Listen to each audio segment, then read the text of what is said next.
নমস্কার বন্ধুরা, আশা করি সবাই খুব ভালো আছেন। স্বাগত লিপিকথায়। আজ শোনাবো লেখিকা লীলা মজুমদার রচিত গল্প দোঁদে দামুর জীবন খাতা।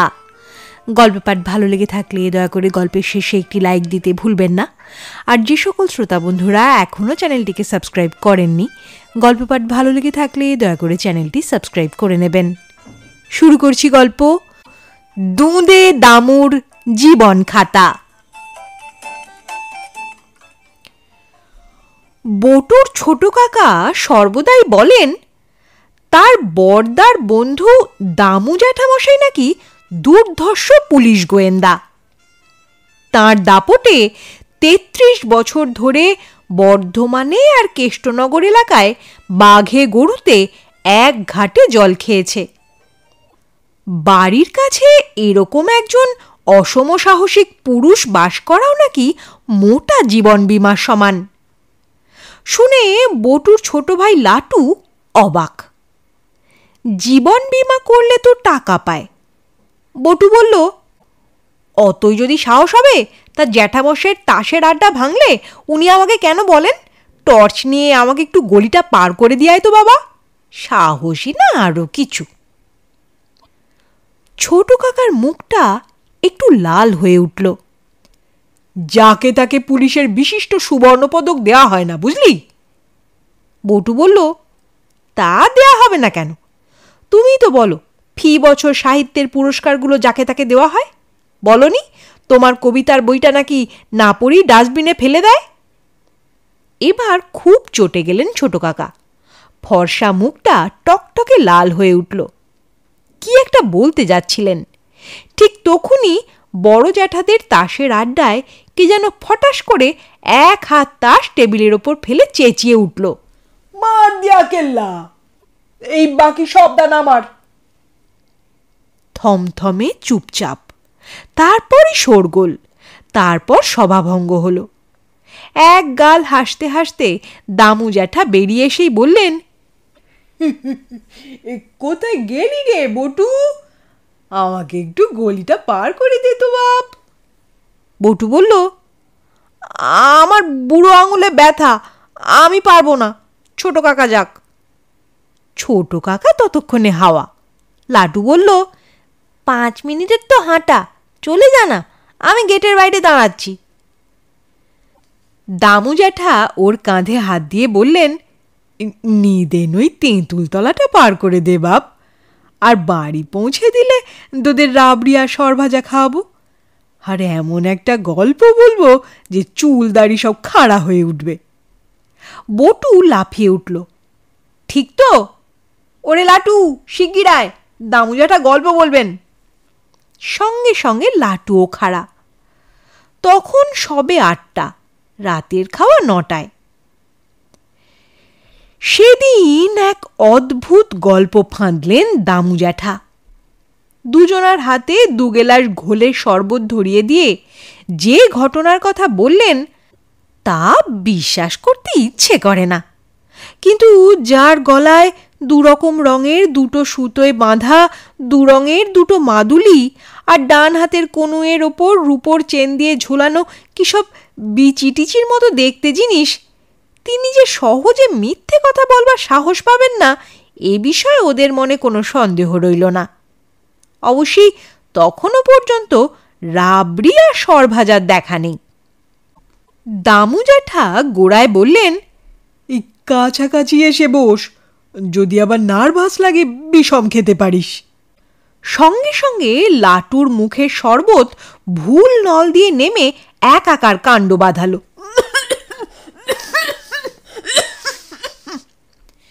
যাই হোক, ওর পিঠ চাপড়ে টাপড়ে চাঙ্গা করে দামু জ্যাঠা শুরু করলেন, গোড়াতেই বলে রাখি, এটা কিছু আমার বানানো গল্প নয়, বরং বলতে পারিস আমার জীবন খাতার 1.5টা পাতা, মাত্র 1.5টা পাতা। তার চেয়ে কত লম্বা লম্বা পাঠ মুখস্থ করে পুজোর সময় নাটক করে বাহবা পেয়েছি, কিন্তু এ গল্প মনে করতে গিয়েও কপাল ঘামছে। জানিস বোধহয়, অসামাজিক সমাজে আমার নাম দোঁদে দামোদর, ও নাম শুনলে এদিকে এহেন গুন্ডা বা মাস্তান নেই যে শিউরে উঠে জিভ কেটে কানের লতিতে চুন না লাগায়। লাটু আশ্চর্য হয়ে বলল, কেন চুন লাগায় কেন? বটু বিরক্ত হলো। আহ, তুই বড় বোকা, কানের লতিতে চুন লাগালে পান খেয়ে মুখ পোড়াদের জ্বলুনি সেরে যায়। লাটু বলল, অ আচ্ছা বলুন জ্যাঠামশাই, তারপর কি হলো? দুঁদে দামু বললেন, অত হালকাভাবে ব্যাপারটাকে নিচ্ছিস দেখে অবাক হয়ে যাচ্ছি। এদিকে তো ভিতুর এক শেষ, গল্প আরম্ভ হওয়ার আগে থেকেই বিষম খাচ্ছিস। তা শোন, সারা বছরের মধ্যে বর্ষাকালটা সবচেয়ে খারাপ, তা জানিস তো? লাটু বলল, মোটেই না, ভূগোল স্যার বলেছেন বর্ষা না হলে ধানও হয় না, আর কাঁঠালের গায়ে জল না পড়লে কাঁঠালও মিষ্টি হয় না। দামু জ্যাঠা রেগে গেলেন, না শুনতে চাস তো বললেই হয়। বটু ব্যস্ত হয়ে উঠল, না না জ্যাঠামশাই, আমরা শুনতে চাই। তাহলে আর ব্যাঘাত দিস নে। আমি অন্য অর্থে বলেছি বর্ষাকাল সবচেয়ে খারাপ। এখানে খারাপ মানে ভয়াবহ। জল পেয়ে প্রকৃতির বিকট দিকটা চাগিয়ে ওঠে, মানুষের কষ্টের শেষ থাকে না। বন্যা, ধস, ভাঙন, পথে ঘাটে জল দাঁড়িয়ে যাতায়াতের অসুবিধে, ডাকাডাকি করলেও কেউ শুনতে পায় না। পাড়া গায়ে আর ছোট শহরে এক একটা বাড়ি যেন এক একটা দ্বীপ হয়ে যায়, আর তার চারদিকে উদ্দাম জলরাশি। ঢোকাও যেমন কষ্টকর, বেরুনোও তেমনি। এই সময় ওই সব অঞ্চলে বেআইনি তৎপরতাও তাই বেজায় বেড়ে যায়। কেউ সাহায্য করতে আসবে না, মানে আসতে পারবে না জেনে দুষ্কৃতকারীরা নির্ভয় তাদের দুষ্কর্ম করে যায়। শেষ পর্যন্ত কর্তৃপক্ষ হন্যে হয়ে আমার শরণাপন্ন হলেন। একটা যা হয় কিছু করো দুঁদে, নইলে শেষ পর্যন্ত সরকার হয়তো স্রেফ অকেজো বাজে খরচ বলে গোটা পুলিশ বিভাগটাকেই তুলে দেবেন। তখন তোমার চেয়ে আমাদের আরও বেশি ক্ষতি হবে। এই অবধি শুনে আমার মনে ভারী একটা আত্মপ্রত্যয় জাগল। এঁরা তাহলে স্বীকার করছেন যে পুলিশ বিভাগে আমার গুরুত্বই সবচেয়ে বেশি। তারপরে আর একটু খুলে বললেন, আমাদের ক্ষতি বেশি, কারণ আমরা বেশি মাইনে পাই, কিন্তু কাজের বেলা তোমার কাছে আমাদের ভূমিকা তুচ্ছ। এই যাত্রাটা বাঁচিয়ে দাও, তার জন্য তোমাকে কখনো অনুতাপ করতে হবে না। আমি মৌকা বুঝে বললাম, দেখুন, আমার আর মাত্র 8 বছরের সার্ভিস বাকি আছে। এই গোটা সময়টা আমাকে যদি কৃষ্ণনগরে পোস্টিং দেন, তাহলে একেবারে শেকড় থেকে পাপ উপড়ে ফেলার একটা ব্যবস্থা করতে পারি। তবে স্যার, এই গন্ধমাদন তো চট করে তোলা যায় না, কিন্তু যতদূর বুঝছি এর কেন্দ্রবিন্দু হলো গিয়ে ওই কৃষ্ণনগর অঞ্চলটা, আমার বাপের ভিটে। ওখানকার বজ্জাতি আমি হাড়ে হাড়ে চিনি। মোট কথা, সেই স্তক এখানে আছি এবং বেশ সম্মানের সঙ্গে কাজ করেছি। আমার পুরনো খেলার সাথীদের একদল বড় হওয়ার সঙ্গে সঙ্গে দিল্লিতে কি বোম্বাইতে, একজন কুয়েতে পর্যন্ত হয় মামার বাড়ি কিংবা শ্বশুর বাড়ি কিংবা সংসার ত্যাগী হয়ে চলে গেছে। বাকিদের দিয়ে আমি আমার নিজের একটা ছোট দল করেছি, তারাও নিয়মিত রোজগার পেয়ে বেঁচে গেছে। আমিও দরকারের সময় নারী নক্ষত্র জেনে আসার বন্ধু পেয়ে যাই। জানিসই তো, এর ফলে সোনার পদকও পেয়ে গেছি। এদিককার অসামাজিক কার্যকলাপ অর্ধেকের বেশি কমে গেছে। আসছে বছর অবসর নেব, শুনছি মহা ঘটা করে ফেয়ারওয়েল দেবে, পাখি দেখার বাইনোকুলার উপহার দেবে একটা, তোদেরও দেখতে দেবক্ষণ। এত সবের বদলে ওই একটাই ক্ষতি হয়েছে, সূর্য ডোবার পর কোনো গাছতলা দিয়ে যাতায়াত করা আমার পক্ষে অসম্ভব। তা তোরা যখন আছিস তখন একা যাওয়ার দরকারটাই বা কি, তাই বল? হোগো, কোথায় গেলে? বটুলাটু রাবড়ি আর সরভাজা দিয়ে গেলে না? ভিতর থেকে জ্যাঠাইমার রাগত গলা শোনা গেল। কোত্থেকে দেব? তাস খেলতে যাওয়ার আগে নিজেই তো সব সাবার করে গেলে। দামু জ্যাঠা ভারী লজ্জা পেলেন। হু হু হু, তাই তো, আমি ভাবছি বুঝি কিছু আছে। যাকে, তার বদলে গল্পের সবচেয়ে লোমহর্ষক জায়গাটা বলি শোন। খুব সহজে এই জায়গাটাকে এতখানি পাপমুক্ত করা যায়নি। কপালের দুটো চক্ষু ছাড়াও 20টা আঙুলের আগায় 20টা চোখ নিয়ে চলাফেরা করতাম। তাই ক্রমে বুঝলাম এখানে দুষ্কৃতকারী আর ভালো মানুষ আলাদা করা ভীষণ শক্ত। কারণ দুষ্কৃতকারীরাও ভালো মানুষ সেজে হেতা হোতা চাকরি বাকরি দোকান ব্যবসা করে। এভাবে দিব্যি একটা সততার মুখোশ তৈরি করে তারা আড়ালে দুষ্কর্ম চালায়। এরপর টপাটপ সব ধরা পড়তে লাগলো। বিশেষ করে ঘোর বর্ষায় ওরা একটু অসাবধান হয়ে পড়ত। তখন ওরা ভালো মানুষ সেজে ভদ্রলোকের বাড়িতে কোনো অছিলায় ঢুকে পড়ে যা কিছু ভালো জিনিস সব সরাতো।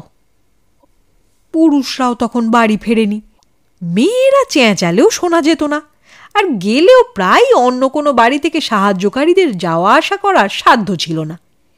এই সময়ই ব্যাপারটা ঘটেছিল। শহরের শেষে মোড়ের মাথায় বড় বটগাছতলাটা ছাড়িয়েই খগেন সরকারের বাড়ি। সবাই জানত তেজারতি করে তিনি বেশ টাকা করেছেন। যদিও বাইরে থেকে বোঝার উপায় ছিল না। বন্ধু লোক, তাই আমিও নিজে একটু চোখ রাখতাম। খগেনবাবু না ফেরা অবধি বাড়িতে খালি কতগুলো ছোট ছেলে মেয়ে আর 2-3 জন গিন্নি। সেদিন বটগাছের তলায় পৌঁছেছি, এমন সময় আকাশ কালো করে ঝমঝম করে বৃষ্টি। দাঁড়িয়ে পড়লাম, ভাবলাম এখান থেকে নজর রাখলে সবচেয়ে ভালো হয়। হঠাৎ কানে এলো খট খট খট করে কড়া নাড়ার শব্দ। ভেতর থেকে বৌদি ভয়ে ভয়ে বললেন, কে? বাইরে থেকে একটা লোক বলল, মা, আমি, দরজা খুলুন। বৌদি বললেন, কে আমি?